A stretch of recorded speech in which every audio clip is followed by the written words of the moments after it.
Nah, ini menarik untuk bahan muhasabah ya. Kadang-kadang kita mempertanyakan diri kita, apakah aku normal, Pak? Apakah saya baik-baik saja, Pak? Kalian tidak usah takut, tidak usah frustasi, tidak usah galau kalau merasa tidak baik-baik saja. Wong normal tidak normal itu tergantung parameternya. Di situ saya tulis misalnya, normal dan tidak normal itu bisa dari banyak pendekatan. Bisa normal tidak normal itu pendekatannya sosiokultural, sesuai kewajaran di tengah masyarakat. Kadang-kadang di masyarakat tertentu ini normal, di masyarakat yang lain tidak. Nah, jadi kadang-kadang kalian juga begitu, merasa tidak normal karena tidak cocok saja dengan kesepakatan masyarakatnya. Mungkin tidak ada hubungannya dengan benar salah, tapi yo kalah dari sisi populer saja.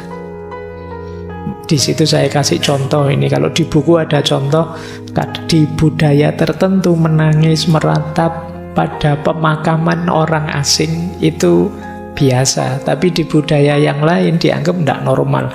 Wong pemakamannya orang asing kok sampai menangis meratap-ratap. Nah, ini namanya budaya. Ada satu daerah kalau teman-teman disuguh makan harus habis. Tapi di daerah yang lain kalau teman-teman disuguh makan justru jangan habis. Nah, itu kenormalan yang berbeda dari kultur yang berbeda. Kenapa sih logikanya kok yang di sini harus habis? Yo biar tidak mubazir. Sementara yang sini jangan sampai habis, biar kita tidak dianggap nek bahasa Jawa ini geragas. Disuguhi banyak sekali yo, habis semua kan gitu. Ya, makanya kalian harus pinter-pinter ya kalau bertamu di tempat yang jangan sampai habis yo, kalau ngambil makanan yang banyak nanti biar tidak habis. Nah, kalian harus paham budaya. Jadi normal dan tidak normal ini berdasarkan budaya. Ada yang berdasarkan fungsi, namanya pendekatan fungsional. Disebut normal kalau kita bisa melakukan apa saja sendiri, mandiri. Bisa makan sendiri, bisa sekolah sendiri, bisa jalan sendiri, bisa apa-apa mandiri. Terus, berarti kamu sehat. Nah, ini namanya fungsional. Kamu normal. Nah, yang tidak bisa sendiri, perlu bantuan, perlu dorongan. Orang menyebutnya tidak normal. Ini namanya pendekatan fungsional saja. Ada kalanya normal dan tidak normal itu berdasarkan zamannya saja. Zaman dulu normal, zaman sekarang tidak normal. Di buku ada contoh, zaman dulu kalau ada guru mukul muridnya, biar muridnya kapok, biar muridnya jadi tidak nakal lagi, itu biasa. Tapi sekarang bisa dilaporkan polisi gurunya. Nah, normalnya berubah hari ini. Nah, ini pendekatannya sejarah. Makanya kalian jangan kaget, kan banyak itu sekarang yang melapor guru dan murid itu. Zamannya berubah ternyata. Tidak sama dengan dulu. Kalau zaman saya kuliah dulu, ya kadang-kadang setiap hari Senin itu gurunya ganti penggaris. Iya, karena tiap hari Senin kita disuruh baris, dilihat kukunya. Kalau panjang-panjang kukunya dipukul pakai penggaris, gitu ya. Kadang sampai penggarisnya patah. Itu kalau hari ini bisa ditangkap polisi, gurunya dianggap penganiayaan. Tapi zaman dulu normal. Itu berarti pendekatan sejarah normal tidak normal itu. Ada kalanya pendekatan situasional, ya lihat situasi. Di situasi tertentu normal, tapi di situasi yang berbeda ya tidak normal. Kamu kuliah misalnya pakai baju tidur, orang menyebut kamu itu tidak normal, kuliah kok pakai baju tidur. Nah, berarti apa? Salah situasi, bukan berarti pakai baju tidur itu keliru, tapi tidak pas situasinya. Nah, kalau baju tidur kamu pakai tidur baru pas, ini namanya situasional. Situasinya apa, kamu melakukan apa. Normal dan tidak normalnya tergantung situasi. Ada pendekatan medis. Kalau ini ya berdasarkan vonis ahlinya. Kalau ingin tahu normal atau tidak, ketemu dokter, ketemu psikiater, ketemu psikolog. Ada normal dan tidak normal itu berdasarkan statistik. Mayoritas itu seperti syairnya Ronggo Warsito itu, menangi zaman edan. Di zaman edan justru yang waras akan dianggap edan karena semua orang edan. Kalau semua orang sudah edan, yang tidak edan akan dianggap edan. Yang waras dianggap tidak normal karena semua orang sudah tidak normal lagi. Ini namanya statistik. Misalnya ngaji filsafat ini, semuanya setuju filsafat. Kalau ada satu yang anti filsafat, ini kan dianggap tidak normal. Ini normal dari aspek statistik. Mayoritas, minoritas. Jadi kalian tenang saja kalau ada orang bilang, kamu itu dasar tidak normal. Lu tidak normal dari perspektif apa dulu? Apakah perspektif kultural? Apakah perspektif sejarah? Apakah... Jadi biar kamu tidak terlalu stres kalau dianggap tidak normal ya. Ternyata normal tidak normal itu ya parameternya banyak macam-macam. Kadang baik-baik saja ya disebut tidak normal karena salah situasi misalnya. Mungkin kalian sering salah kostum atau salah apa, itu kan situasional. Atau ya vonis dokter saja, kan itu kata dokter. Kalau saya sih kan ada orang yang begitu. Nah, normal dan tidak normal, ya sakit tidak sakit tergantung saya lah. Masa tergantung dokternya, kan ada orang kayak begitu. Nah, ini ukuran-ukuran normal atau tidak.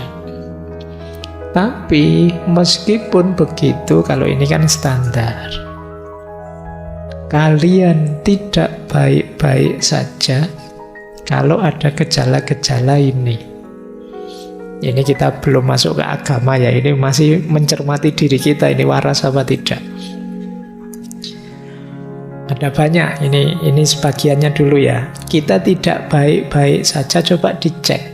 Teman-teman ngalami ini enggak? Yang pertama apa? Moodnya berubah secara drastis. Tiba-tiba sedih dalam sekali tanpa alasan.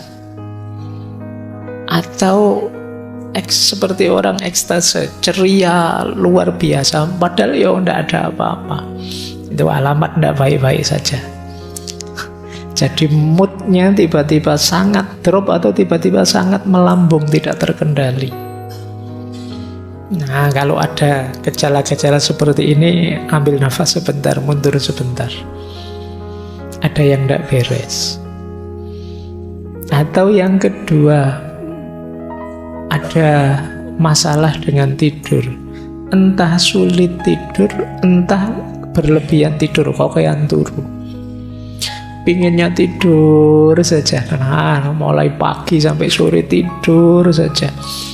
Kemungkinan ada masalah. Atau sebaliknya, sulit tidur.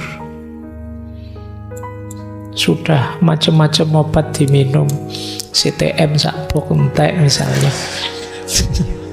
Ya kalau levelnya kalian obat tidur kan mahal, itu CTM woy. Nah, ada masalah. Jadi kalau kalian berhari-hari sulit tidur, mungkin ada problem dengan mental. Ya kalau enggak bisa tidurnya malam ini saja atau 1-2 malam, mungkin karena kokean ngopi atau karena ada apa, itu mungkin bisa. Memang niatnya melekan mungkin bisa, tapi yang terus-terusan tidak bisa tidur, ada masalah pasti. Atau yang ketiga, berat badan naik drastis atau turun drastis, alasannya tidak jelas. Kamu tidak sadar, tiba-tiba kok naik atau tiba-tiba turun, mesti ada masalah. Tapi kalau kamu sengaja diet atau sengaja makan banyak, itu beda, memang kamu sengaja. Tapi ini kamu sebenarnya tidak ingin diet kok tiba-tiba kurus. Kamu juga perasaan makan itu biasa-biasa tapi kok gemuk. Atau selera makanmu tidak terkontrol, kemungkinan ada masalah. Atau kamu menyendiri. Kamu pingin sendiri, tidak mau diganggu dalam waktu lama. Kemungkinan kita tidak baik-baik saja. Ingin mengisolasi diri terus, tidak nyaman saya Pak dengan orang lain, saya ingin dengan duniaku sendiri, tidak mau diganggu. Kemungkinan kita tidak baik-baik saja. Atau susah berkonsentrasi, ngambil keputusan susah, selalu bingung. Sekedar pingin makan di mana malam ini itu mikirnya suwi banget. Stres gara-gara itu. Kok kamu kurus? Saya mikir Pak, mikir apa? Mikir makan di mana. Tiap hari begitu Pak, jadi ada masalah Pak. Hal-hal biasa-biasa jadi sulit kamu putuskan. Kadang-kadang kita kemarin menyebutnya yang begini kan overthinking untuk hal-hal yang tidak penting. Kemungkinan kita tidak baik-baik saja. Ya kalimat saya tidak baik-baik saja itu saya tidak berani bilang kamu kesehatan mentalmu agak terganggu, tapi mungkin ada hal-hal yang perlu kamu perbaiki. Masih ada lagi, yaitu tingkat energimu drastis berubahnya. Ada ndak yang teman-teman tiba-tiba mudah lelah? Biasanya saya itu sehat loh Pak, sekarang jalan sebentar ke kampus rasanya lelahnya luar biasa.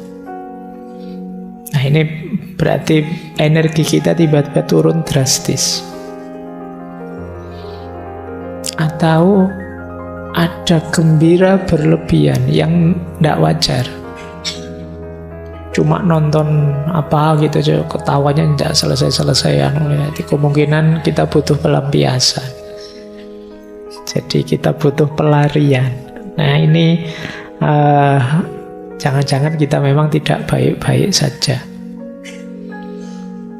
Apalagi yang ini, ada persepsi atau pola pikir yang terganggu. Mungkin ada yang mengalami delusi atau halusinasi, melihat yang sebenarnya tidak ada, atau membayangkan yang buruk-buruk sampai kamu sedih sendiri. Nah ini berarti kita tidak baik-baik saja. Ada lagi perubahan dalam perilaku. Jadi tiba-tiba sensi, ngamukan, tersinggungan. Kemungkinan ya memang tidak baik-baik saja. Atau merasa diri tidak bernilai. Mungkin kemarin pernah saya ceritakan ya, tiba-tiba ada mahasiswa yang curhat ke saya bahwa Pak, kenapa sih saya itu ada di dunia ini? Gunanya apa Allah itu menciptakan saya? Wong saya merasa tidak ada gunanya apa-apa. Saya itu beban bagi semuanya yang lain. Kalau ada yang pikirannya begini ya memang sedang tidak baik-baik saja. Ayo kita bereskan pelan-pelan. Jangan kesusu ngambil keputusan yang buruk-buruk. Jadi ini rasa tidak bernilai. Apa sih gunanya aku, siapalah aku, dan lain sebagainya. Atau kalau yang terakhir ini mungkin agak unik. Ini namanya psikosomatis. Psikosomatis itu sebenarnya gangguan jiwa, tapi merembetnya ke sakit fisik. Mudah sakit kepala, mudah nyeri, asam lambungnya naik, vertigonya kumat, dan lain sebagainya. Ini biasanya namanya psikosomatis. Kalau mau ujian, asam lambungnya naik. Itu psikosomatis namanya. Jadi sebenarnya itu pikiran, tapi yang mengimbas ke fisik. Jadi ini kebalikannya mensana in corpore sano. Dalam tubuh yang sehat terhadap jiwa yang sehat. Kalau ini dalam jiwa yang sehat ada tubuh yang sehat. Karena diawali dari pikiran, dari jiwa, mengimbas ke sakit fisik. Kalau dalam sejarah Islam kan ada cerita Imam Ghazali menyembuhkan, saya lupa, kalau bukan Al-Ma'mun ya Al-Amin, waktu muda. Yang dia ini sedang anaknya raja tapi jatuh cinta tapi tidak berani ngomong. Karena ya dia anaknya raja yang dicintai mungkin orang biasa. Sampai kemudian jatuh sakit. Nah, kan jatuh cinta, tidak berani ngomong, bisa jadi sakit. Ini namanya psikosomatis. Yang itu tidak ada tabib yang bisa menyembuhkan. Akhirnya sama Imam Ghazali, ketika beliau diminta nasihatnya gimana agar pangeran ini sembuh, sama Imam Ghazali, Imam Syafi'i. Sama Imam Syafi'i dibisikilah nama-nama jalan seluruh kota. Nah, pas nama jalan di mana perempuan yang dia jatuh cinta ini tinggal, pangerannya melek. Wah, seneng Imam Syafi'i. Mesti hubungannya dengan jalan ini. Terus coba cari nama perempuan-perempuan semua yang tinggal di jalan itu. Nah, dibisikkanlah ke telinganya pangeran itu, dan begitu pas nama perempuan yang dia cintai, kaget dia, tiba-tiba bangun. Nah, ternyata kuncinya di situ. Yo, jalan keluarnya gampang, dikawinkan. Wong anaknya raja kan gampang. Kalau kalian tidak tahu saya. Ya kalau kalian stres koyo apa meskipun ketahuan penyakitnya, kalau kayak gitu tidak jaminan juga. Kalau anaknya raja sih gampang. Baik, saya lanjutkan. Ya kalau ada ciri-ciri tadi berarti tidak baik-baik saja kalian. Ayo ya, mulai kita sembuhkan diri kita pelan-pelan. Ini saya ada kalimat menarik dari Lewis, The Problem of Pain. Kata dia, rasa sakit mental itu tidak sedramatis rasa sakit fisik, namun lebih banyak terjadi dan lebih sulit ditanggung. Upaya yang sering kita lakukan untuk menyembunyikan rasa sakit mental biasanya menambah bebannya. Lebih mudah mengatakan gigiku sakit daripada mengatakan hatiku hancur.